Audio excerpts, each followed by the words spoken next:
주일 후 3일 밤 예배에 오신 여러분들을 주의 이름으로 환영합니다. 이 시간 다 함께 사도신경으로 우리의 신앙을 함께 고백하며 수요일 예배를 시작하도록 하겠습니다. 나는 전능하신 아버지 하나님, 천재 창조주를 믿습니다. 나는 그의 유일하신 아들, 우리 주 예수 그리스도를 믿습니다.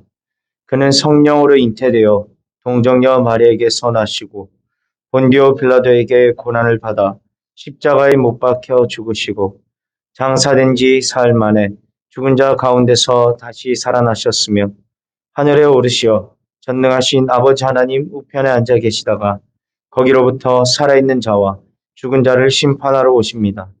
나는 성령을 믿으며 거룩한 공교회와 성도의 교제와 죄를 용서받는 것과 몸의 부활과 영생을 믿습니다. 아멘. 다 함께 찬송가 380장 찬송하시겠습니다. 찬송 380장입니다.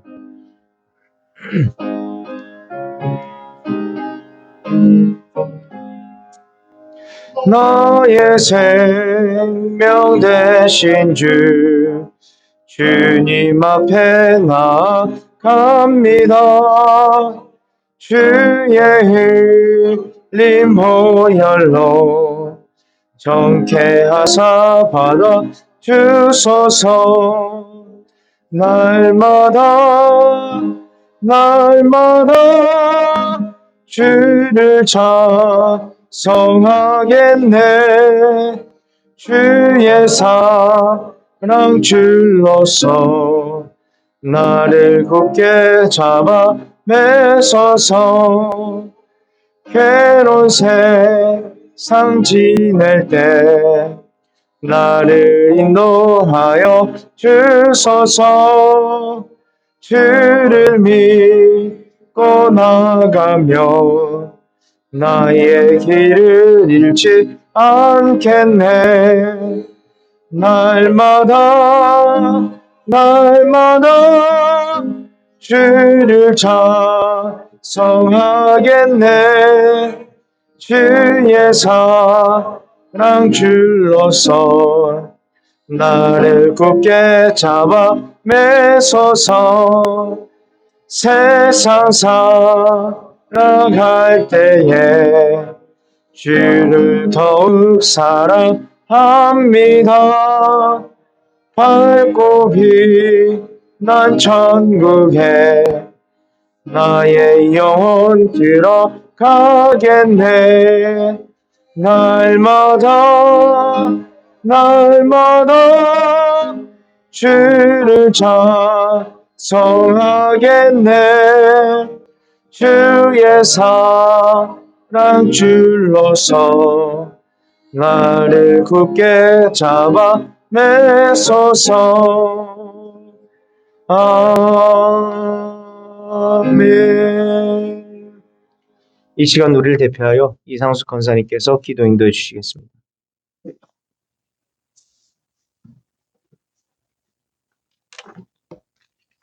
기도하겠습니다. 참 좋으신 아버지 하나님, 저희들 오늘 수요 예배를 잊지 않고 나와 함께 예배 드리게 하여 주심 감사드립니다. 저희들 이 한 주도 주님의 자녀로서 주님의 말씀대로 바르게 살게 해 주옵소서. 주님의 사랑과 은혜를 받은 저희들 언제나 주님만을 사랑하고 경배하면서 세상에 나아가서는 그리스도인으로서 부족함이 없게 살게 하여 주시옵소서. 어디에 있든지 무엇을 하든지 우리가 하나님의 자녀임을 잊지 않도록 지켜 주시옵소서. 주님의 자녀다운 삶을 살아가게 도와주시옵소서. 벌써 2024년도 1월 마지막 날입니다. 저희 서울 동산교회는 2024년 말씀대로 믿고 말씀대로 살고 말씀대로 전하자는 목표를 잘 실천할 수 있는 한 해가 되게 해주시고 성도님들의 각자 기도 제목과 올 한 해 세워둔 각자의 목표를 주님의 뜻 안에서 이루어지도록 도와주시옵소서. 저희 성도님들의 건강을 지켜주시고 성도님들의 직장이나 사업장을 지켜주시어 저희들이 믿음 생활하는데 부족함이 없도록 도와주시옵소서. 이 밤 말씀을 전하여 주시는 목사님에게 강건함을 더하여 주시고 듣는 저희들은 말씀을 바로 듣게 하시어 주님 나라를 위해서 헌신하고 결단할 수 있는 귀한 시간이 되게 해 주시옵소서. 이곳에 있는 저희들뿐만 아니라 각자의 처소에 있는 성도님들, 그리고 온라인으로 예배를 드리는 성도님들 모두 한 주도 주님의 자녀로서 승리하는 한 주가 되도록 돌봐 주시옵소서. 이 모든 것 주님께 의지하며 이 예배를 마치고 세상에 나아가 살다가 참 그리스도인답게 살다가 돌아오는 주일 주님 앞에 나올 때까지 저희들을 다시 한번 지켜주시기를 기도드리며 이 모든 말씀 예수님의 이름으로 기도드렸습니다. 아멘.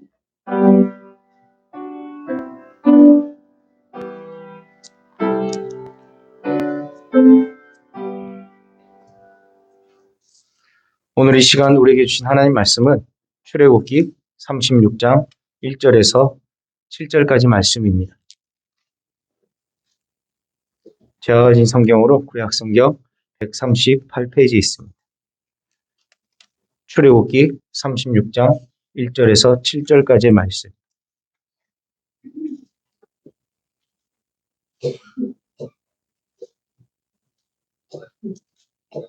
다 찾으신 줄 알고 제가 낭독해 드리겠습니다. 하나님의 말씀을 들으십시오.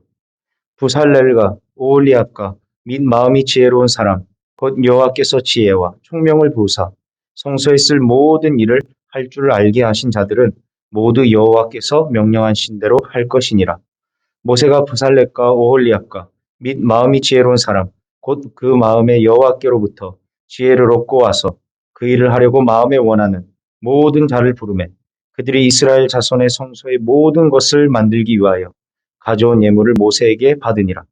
그러나 백성이 아침마다 자원하는 예물을 연하여 가져왔으므로 성소의 모든 일을 하는 지혜로운 자들이 각기 하는 일을 중지하고 와서 모세에게 말하여 이르되 백성이 너무 많이 가져오므로 여호와께서 명령하신 일에 쓰기에 남음이 있나이다. 모세가 명령을 내리매 그들이 진중에 공포하여 이르되 남녀를 막론하고 성소에 드릴 예물을 다시 만들지 말라 하매 백성이 가져오기를 그치니 있는 재료가 모든 일을 하기에 넉넉하여 남음이 있었더라. 아멘. 목사님 나오셔서 출애굽기 강해 주시겠습니다. 백성들이 애굽에서 나와서 시내산에 이르자 하나님께서는 모세에게 성막을 만들라고 명하셨고 이제 드디어 출애굽기 36장부터는 본격적으로 성막을 만들기 시작합니다. 그리고 이 성막을 만들 때는 버살렐과 오홀리압과 마음이 지혜로운 사람이 동원되는데 이들은 모두 여호와께로부터 지혜와 총명의 부음을 받았다고 그렇게 성경은 말씀하고 있습니다. 이처럼 하나님의 일을 하는 사람에게는 세 가지가 꼭 필요한데 첫째는 하나님으로부터 지혜와 총명을 받아야 된다는 것이고 두 번째는 하나님의 명령대로 일을 할 마음의 준비가 되어야 된다는 것이고 세 번째는 하나님의 일을 하겠다는 자원하는 마음이 있어야 된다는 것입니다. 근데 실제로 교회에서 일을 해보면 하나님이 주신 지혜와 총명이 없이 일을 하게 되면 일을 하기는 하는데 사람들 간에 계속해서 갈등이 일어나게 하거나 혹은 엉뚱한 일을 해서 구성원들을 힘들게 하는 경우가 생길 수 있습니다. 그러므로 하나님의 일은 절대로 의욕만으로 열심만으로는 해서 안 되고 반드시 하나님이 주시는 지혜와 총명이 있어야 합니다. 그리고 어떤 사람들은 똑똑하고 열심도 있는데 문제는 자기 마음대로 일을 하는 사람도 있죠. 한마디로 이런 어떤 일을 하는 방법은 세상에서 어떤 것은 통할지 모르지만 교회에서는 그것이 안 됩니다. 정말 하나님이 주시는 그 은혜로 일을 해야 되는 것이죠. 하나님의 일은 세상의 방법으로 하는 것이 아니라 하나님의 명령대로 하는 것이고 하나님의 명령대로 하지 않으면 많은 수고를 했음에도 불구하고 나중에 하나님께 상을 받지 못할 수도 있다는 것이죠. 그리고 하나님의 일은 자원해서 해야 된다고 말씀드렸는데 은혜가 충만한 성도에게 일을 맡기면 하나님 저 같은 사람에게 하나님께서 일을 맡겨주시니 참 감사합니다. 이렇게 반응을 나타내지만 은혜가 충만하게 하지 않은 가운데 그런 사람에게 일을 맡기면 하나님 왜 사람도 많고 많은데 하필이면 저에게 일을 맡기십니까? 라고 그렇게 하나님을 원망도 하게 된다는 거죠. 인류 역사상 가장 많은 헌물을 하나님께 드린 사람 중에 한 사람인 솔로몬은 엄청난, 저는 그것을 한번 다 계산을 한번 해본 적이 있는데 정말 엄청나더군요. 그 많은 헌물을 하나님께 드리고도 하나님 저 같은 사람에게 헌물을 받아주시니 참 감사합니다 하고 기도하는 글을 보면서 저는 깜짝 놀랐던 기억이 납니다. 이때만 해도 솔로몬은 하나님이 주신 은혜로 말미암아 마음에 자원하는 그 마음이 있었던 거죠. 나중에 은혜가 다 떨어지고 나면 이런 마음은 절대로 가질 수가 없습니다. 이제 모세는 성막을 짓기 위해서 백성들로 하여금 자원하여 예물을 가져오게 합니다. 그러자 백성들이 아침마다 자원하는 예물을 계속해서 가지고 오게 되죠. 그러자 성소를 짓는 일을 하던 지혜로운 사람들이 모세에게 말하기를 백성이 너무 많이 가져오므로 여호와께서 명령하신데 서기에 남음이 있나이다 라고 그렇게 보고를 하게 됩니다. 그래서 모세는 진중에 공포하기를 남녀를 막론하고 성소에 드릴 예물을 다시 가지고 오지 말라고, 만들지 말라고 그렇게 명령을 내리게 되고 그제야 백성들이 예물을 드리지 않게 됩니다. 그리고 이에 대해서 7절 말씀을 보면 있는 재료가 모든 일을 하기에 넉넉하여 남음이 있더라라고 그렇게 말씀하고 있습니다. 참 보기 좋은 모습이 아닐 수가 없습니다. 사실 그동안 이스라엘 백성들이 얼마나 하나님과 모세를 많이 원망했는지 우리 성도님들 알고 계시죠. 특히나 출애굽기 15장부터 17장까지의 내용을 보면 무엇을 마실까, 무엇을 먹을까의 문제로 늘 먹을 게 없다, 마실 게 없다라고 하면서 하나님과 모세를 원망하는 일이 계속 이어지지 않습니까? 근데 성막을 만들면서 이들의 원망은 그쳤고 이들은 한마음이 되어서 자원하여 넘치도록 예물을 가지고 왔던 거죠. 이렇게 원망이 그치고 자원하는 마음이 생긴 것은 하나님께서 그들에게 지혜와 총명과 은혜를 부으셨기 때문입니다. 이런 마음이 아니고서는 거룩한 하나님의 그 성막을 만든다는 것 자체가 별 의미가 없기 때문에 한번 생각해 보세요. 그 거룩한 하나님의 성막을 만들면서 계속 원망하고 불평하는 가운데 성막을 만들었다고 하면 그게 하나님 보시기에 무슨 기쁨이 되겠습니까? 그래서 하나님께서는 그 원망을 그치게 하시고 자원하는 마음을 주셔서 기쁨으로 이 일을 감당하게 했던 것입니다.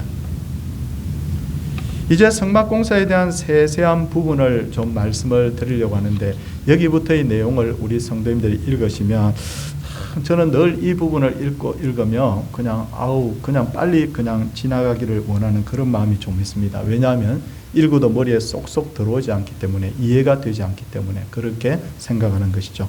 그러나 오늘 차분하게 제가 설명을 드릴 테니 한번 정리를 해봤으면 좋겠습니다. 8절 말씀 먼저 보시기 바랍니다. 계속 성경을 보자고 말씀드릴 텐데 일하는 사람 중에 마음이 지혜로운 모든 사람이 열폭 휘장으로 성막을 지었으니 라고 말씀을 하고 있습니다. 전에도 말씀드렸듯이 이 휘장이란 것은 일종의 우리가 창문에 치는 어떤 그런 브라인드 같은 그런 것이 아니라 성막의 덮개입니다. 덮개. 옛날 아마 성경에는 이걸 앙장이라고 그렇게 아마 표현한 것으로 압니다. 이 성막의 그 덮개는 총 4겹으로 되어 있는데 오늘 8절에서 말한 이 휘장은 바로 제일 안쪽, 제일 아래쪽 덮개를 말하는 것입니다. 그리고 그 14절 내용을 이제 한번 보시기 바랍니다. 14절 내용을 보시면요. 제일 아래쪽 덮개 그 위에다가 또 하나의 덮개를 얹는데 그 성막을 덮는 막곧 휘장을 염소털로 만들되 11폭을 만들었으니라고 했는데 이는 바로 아래 덮개 바로 위에 덮이는 바로 그런 앙장이었던 것이죠. 성도님들 전에 제가 성막은 예수님을 상징하는 천막이라고 말씀드린 적이 있는데 그런데 이 첫 번째 이 덮개 그리고 두 번째 덮개는 뭘 상징하느냐면 바로 예수님의 신성과 그 내면의 아름다움을 상징합니다. 이제 19절을 보시면 그 위에 덮을 이제 막들, 덮개를 다시 설명하고 있는데, 붉은 물들인 숫양의 가죽으로 막의 덮개를 만들고, 그렇죠? 그 다음에 뭘 해야 되죠? 해달의 가죽으로 그 윗덮개를 만들더라. 그렇게 해서 3층 덮개, 4층 덮개를 이렇게 만들게 되는 것이죠. 해달의 가죽은 검은색 빛을 띠고 있는데 누가 봐도 아름다운 색이라고 보기가 힘듭니다. 그러므로 해달의 가죽으로 덮개를 만들었다는 것은 성막을, 예수님을 나타내는 그 바로 천막이라고 봤을 때 이는 고운 모양도 없고 풍채도 없는 예수님을 바로 묘사를 했던 것이죠.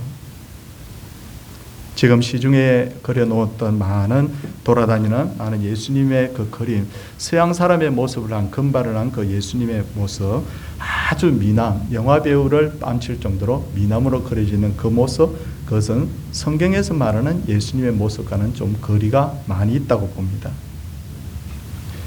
왜냐하면 예수님의 외모는 볼품이 없다라고 그렇게 성경에서 분명히 말씀하고 있기 때문이죠. 그럼에도 불구하고 예수님은 죄가 없는 분으로서 그분은 누구보다 거룩하신 분이고 누구보다 깨끗한 분이죠. 겉으로 보기에는 고운 모양도 없고 흠모할 만한 것이 없는지 모르지만 그 내면에는 아름다운 신성과 바로 내면의 아름다움을 가지신 분, 바로 이 분이 바로 예수님의 모습이라는 거죠. 그리고 우리도 예수 그리스도를 믿는 사람으로서 우리도 예수님을 닮아야 되는데, 성경 아가서를 보면 술람미 여인은 내가 비록 검으나 아름다우니 게달의 장막 같을지라도 솔로몬의 휘장과도 같구나라고 그렇게 자기 자신의 모습을 말하고 있습니다. 이 술람미 여인은 억지로 떠밀려서 무더운 날씨에도 바로 포도원을 지키느라고 얼굴이 게달의 장막이라는 것은 새카만 그런 장막을 말하는데, 내 얼굴이 게달의 장막과 같다는 것입니다. 정말 보잘것없이 되어버렸다는 거죠. 그런데 그녀의 내면은 얼마나 아름다운지 솔로몬은 마침내 그녀의 그 내면의 아름다움을 보고 그를 사랑하게 되고 그를 선택하게 되는 것이 바로 아가서의 내용이지 않습니까?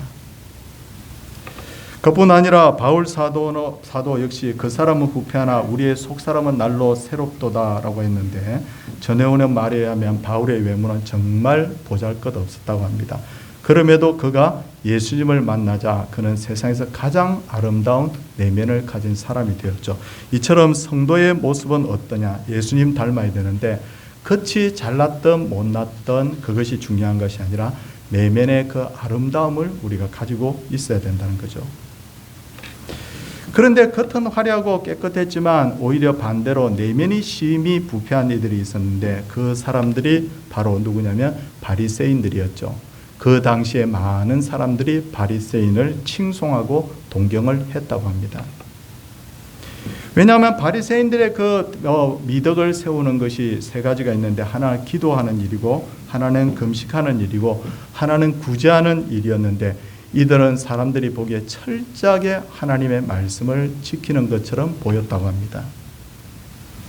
하지만 그들은 조금도 마음으로 하나님을 사랑하거나 경외하지 않았죠. 오히려 하나님을 이용해서 자기들의 이익을 추구했는데, 일반 사람들의 눈에는 그게 잘 보이지 않았지만 사람의 내면을 보시는 예수님은 그들의 그 내면이 얼마나 부패했다는 것을 알았죠. 그래서 그들을 가리켜서 회칠한 무덤이라고 했는데, 이스라엘 그 유대인들의 무덤을 보면 겉에는 하얀 회가 칠해져 있는데 그 속에는 죽음이 있었죠. 그래서 그 내면의 세계를 보면서 너희들은 겉은 화려하지만 속에 죽음이 있는 그런 심령과 같다라고 해서 회칠한 무덤이라고 예수님께서 책망을 했던 것이죠. 이제 20절을 한번 보시기 바랍니다. 20절을 보면 그가 또 조각목으로 성막에 세울 널판들을 만들었으니 라고 합니다. 이 널판들이란 건 뭐냐면, 우리 교회당을 가령 성막이라 했으면 덮개는 사중으로 다 만들어졌는데 이제 벽을 만들라는 거죠. 널판으로 벽을 만들라, 그렇게 이해를 하면 쉽습니다. 저는 중고등학교 다닐 때 이 조각목이라는 것이 굉장히 혼란스러웠어요. 그 나름대로 성경을 이해했습니다. 조각이 잘된 나무를 가지고 이렇게 만들라고 했구나, 그냥 그렇게 대충 이해하고 말았죠. 근데 그렇게 저처럼 그렇게 성경을 이해하는 분들이 굉장히 많이 계시더라고요. 근데 이 조각목이라는 것은 나무 이름입니다. 나무 이름인데 조각목이라는 것은 원어 성경을 그대로 보면 시띠나무라고 되어 있습니다. 시띠나무인데 이 나무는 일종의 아카시아 나무의 일종으로서 그 나무는 가벼우면서도 굉장히 재질이 견고해서 잘 썩지 않는다고 합니다. 하나님께서는 이 나무로 성막을 짓게 한 것은 부패 방지를 하면서 동시에 성막은 지고 계속 옮겨야 되기 때문에 아마 이동을 용이하게 여겨서 그 나무를 사용하게 하신 것 아닌가 그렇게 보여집니다. 조각목은 그리고 영적으로 볼 때는 예수님의 바로 인성을 나타냅니다. 그리고 예수님을 모신 성도들도 조각목처럼 살아야 되는데 겉으로 보기에는 부드러워 보이지만 절대로 그 내면의 신앙이 흔들리지 않고 부패하지 않는 사람, 어떤 것도 세상의 죄와 타협하지 않는 그 단단한 목재와 같은 그런 심령을 우리가 가지고 있어야 되는 것이죠. 이제 31절을 한번 보겠습니다. 31절을 보시면 그가 또 조각목으로 띠를 만들었으되 곧 성막 이쪽 널판을 위하여 5개요 라고 그렇게 말합니다. 띠란 것은 뭡니까? 우리 허리에 매는 그런 걸 보통 띠라고 하는데 여기서 말하는 띠는 뭐냐면 널판만 이렇게 벽으로 쭉 세워지면 바람이 불면 넘어지니까 그걸 어떻게 하느냐면 띠로, 그러니까 나무를 가지고 띠를 만들어 가지고 그걸 딱딱딱 이렇게 벽체를 연결하라는 거죠. 그 벽체를 고정하는 것을 바로 띠라고 그렇게 번역을 한 것으로 보입니다. 이처럼 띠의 기능은 첫째는 서로를 연결하는 것입니다. 띠가 없으면 아무리 강한 널판도 넘어질 수밖에 없죠. 제가 목회를 하다 보니까 교회마다 보니까 성도들이 개성이 다 제각각이에요. 어떤 우리 사회 조직 중에 교회만큼 다양한 사람들이 많이 모이는 곳이 과연 있을까라는 생각이 듭니다. 연세가 드신 분부터 시작해서 어린아이까지 여자 남자 구별하지 않고 직업을 가리지 않고 성격도 어떤 사람은 내성적인 사람, 외향적인 사람, 전에도 말씀을 드렸지만 일 중심의 사람, 사람 중심의 사람, 굉장히 다양한 사람들이 교회에 모이지 않습니까? 근데 이 다양한 사람들이 교회 안에서 공존을 하고 있기 때문에 우리가 이분들이 전부 다 자기 생각대로 나는 이렇게 해야 돼, 나는 이렇게 해야 돼 라고 주장한다면 결국 어떻게 됩니까? 교회는 결국 흔들리고 말 거예요. 근데 교회 안에서는 서로를 연결해주는 띠의 역할을 하는 분들이 있어야 된다는 거죠. 그래서 막 다독이는 거예요. 좀 당신이 이해를 하라고 그렇게 하기도 하고요. 또 내성적이라서 일을 제대로 하고 싶지만 좀 단대하게 하지 못하는 분들에게 격려해 주면서 우리 같이 일을 하자 하기도 하고요. 또 너무 앞서서 혼자서 막 이렇게 하는 사람에게는 우리 같이 이렇게 천천히 의논해서 일을 하자고 하기도 하고, 그렇게 템포를 맞추는 사람, 함께 엮어주는 사람, 그 사람이 바로 띠의 역할을 하는 사람이라는 거죠. 그리고 교인들이 가져야 될 가장 중요한 띠는 뭐냐면 바로 사랑의 띠입니다. 사랑의 마음으로 보면 모든 것이 아름다워 보이고, 비판의 마음으로 보면 모든 것이 다 못마땅하게 보이지 않습니까? 부족한 사랑까지 가슴으로 품을 수 있는 마음, 사랑의 띠로. 그래서 우리가 노래를 할 때 뭐라고, 우리는 사랑의 띠로 하나가 되었습니다, 그렇게 하지 않습니까? 모든 다양한 사람들을 다 품을 수 있고 묶을 수 있는 것은 바로 사랑의 마음이기 때문에 이 띠는 반드시 사랑의 띠가 기초가 되어야 된다는 거죠. 두 번째, 이 띠의 역할은 뭡니까? 띠는 열심을 상징합니다. 일을 할 때 반드시, 그 유대인들은 옷이 어떤 옷이냐면, 이렇게 겉옷이 어떠냐면 위에서부터 푹 뒤집어 쓰는 거거든요. 우리 도포자락 옛날에 하듯이 그런 형태입니다. 근데 우리는 도포자락은 그래도 앞으로 이렇게 멜 수는 있지만 이 사람들 그냥 뒤집어 써요. 일을 할 때 어떻게 해야 되냐면 그냥 할 수가 없습니다. 발에 끌리기 때문에. 그래서 일을 할 때는 반드시 허리에 띠를 띠고 일을 하기 때문에 이것은 제가 열심을 상징한다고 말씀을 드리는 것이죠. 셋째로 띠는 어떤 띠입니까? 바로 겸손의 띠입니다. 예수님 당시에는 종들이 허리에 띠를 띠고 주인이 식사를 하면 띠를 딱 띠고 옆에서 서빙을 합니다. 그래서 종이 매는 그 띠, 그럼으로써 바로 겸손의 띠죠. 그래서 예수님께서도 허리를 동이시고 제자들이 발을 씻기셨다는 것을 우리가 성경에서 볼 수가 있습니다. 이제 성도님들 35절을 우리 한번 보시기 바랍니다. 35절을 보시면 그가 또 청색과 자색과 홍색실과 가늘게 꼰 배실로 휘장을 짜고 라고 했습니다.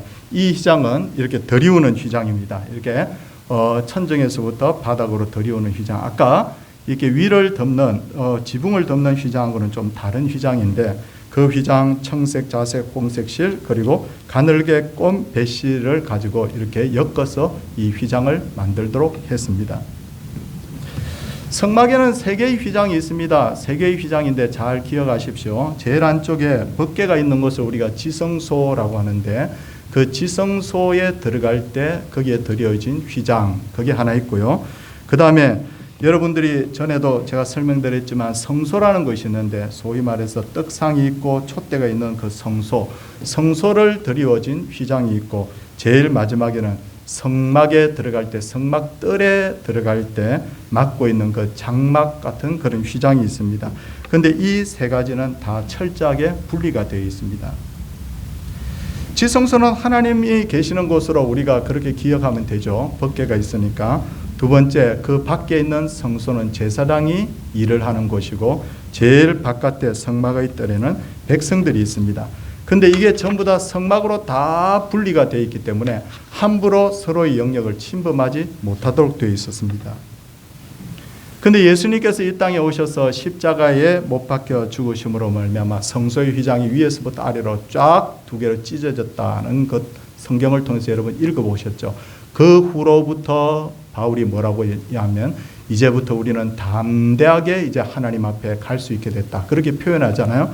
그래서 이제는 뭐 다른 어떤 과정을 거치지 않고 이제 하나님과 우리 사이에 이제 길이 완전히 열린 거죠. 그 길이 뭐냐면 바로 십자가를 통해서 예수님이 보혈을 흘려주심으로써 죄사함 받고 죄사함 받은 우리가 마음껏 하나님 앞에 나아갈 수 있는 그런 길이 열린 거죠. 그래서 구약에는 제사장을 통해서 하나님을 만났지만 이제 신약 시대는 누구든지 주의 이름을 부르면 구원을 얻는 그런 시대가 우리에게 열린 것입니다.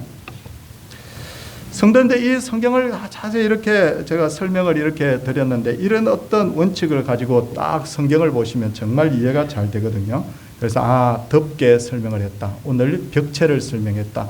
벽체를 묶는 띠를 설명했다. 그리고 3등분으로 우리가 성막에 분류가 되어 있는데 지성소, 성소, 그리고 성막뜰 그렇게 해서 이렇게 3가지가 예수님을 통해서 이제 하나가 되었구나라는 것을 우리가 알게 됩니다. 그래서 이 성경을 우리 깊이 묵상해 보시면서 저는 2가지 교훈을 얻기를 원합니다. 하나는 우리가 성경을 보면서 꼭 기억해야 될 것은 예수님이 누구신가를 알아야 돼요. 그리고 2번째 우리가 꼭 기억해야 될 것은 예수 믿는 사람은 어떤 존재인가, 그러므로 어떻게 살아야 되는가를 우리가 알아야 됩니다. 그러므로 오늘도 이 출애굽기 36장을 통해서 예수님이 누구신지를 알고 여러분들이 누구인지를 알고 어떻게 살아야 되는지를 다시 한번 도전받는 그런 각오가 있는 그런 은혜가 있기를 주님의 이름으로 소원을 드립니다.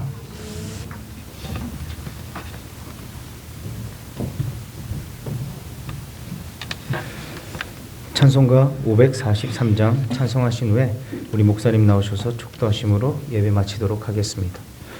찬송 543장입니다.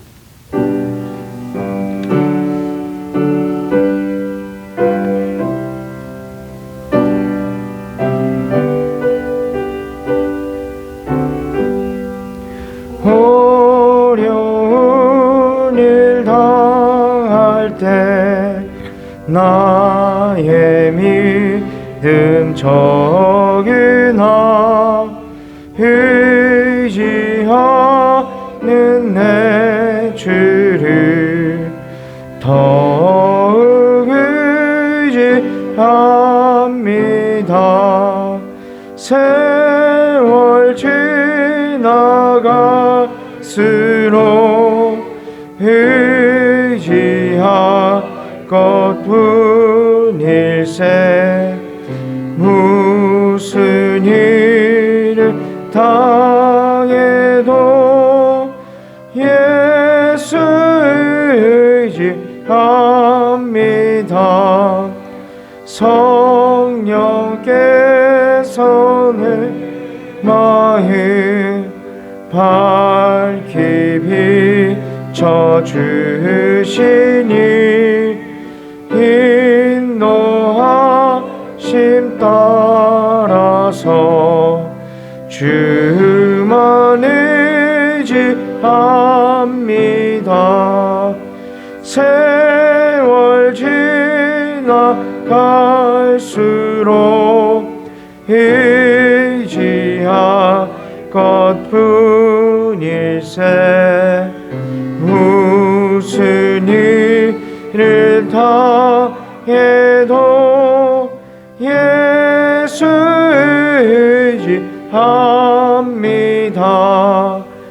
밝을 때에 노래와 어두울 때에 기도로 위태할 때 도움을 주께 간구합니다.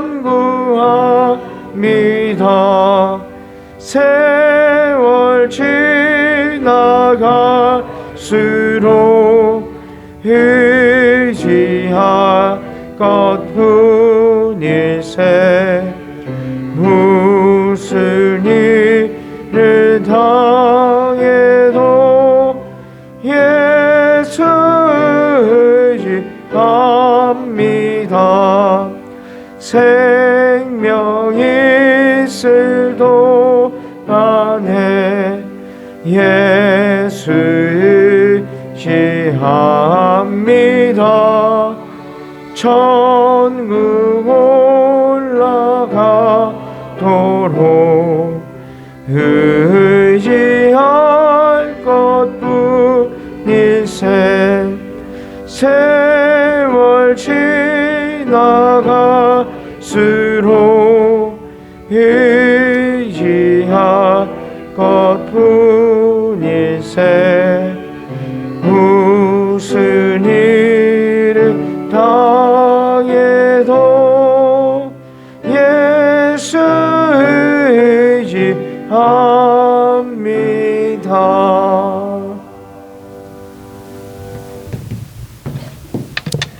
사랑이 많으신 주님, 우리가 주님께서 주신 이 말씀을 통하여서 예수 그리스도가 누군지, 또 그리스도인의 신분은 어떤지, 어떻게 살아야 되는지에 대해서 다시 한번 하나님 교훈을 받았습니다. 성막을 통해서 예수님의 그 모습을 우리에게 보여주시면서 너희도 이와 같이 살기를 주님께서 우리에게 도전해 오시는데, 우리가 정말 예수님을 바로 알고 바른 신앙을 가지고 날마다 살아갈 때 우리의 내면의 심령이 변화가 되고 삶이 변화가 되고 은혜가 충만하여서 하나님의 영광을 드디어 드러낼 줄을 주여 믿습니다. 우리의 연약함이 하나님 앞에 그대로 주님 드려지기를 원하옵고, 그럼에도 불구하고 우리를 사랑하신다는 것을 깨닫게 하여 주시기를 원하옵고, 그러므로 더 주님에 대한 사랑의 고백이 깊어져가는 그런 귀한 성도들 되게 하여 주시옵소서. 사랑의 주님이여, 이 시간에도 환우들과 어려움 중에 있는 분들과 슬픔 당한 이들과 고난 중에 있는 분들을 위하여 하나님 앞에 기도하나이다.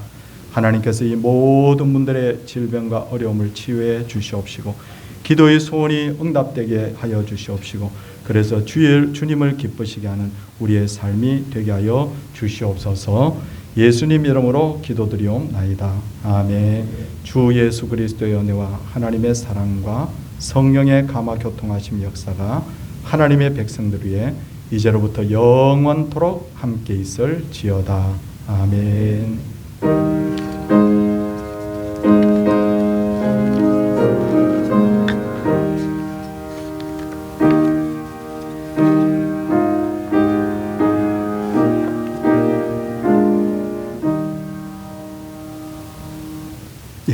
오늘 함께 하신 거 감사를 드리고 옆에 분들하고 같이 한번 인사하고 마치겠습니다. 네.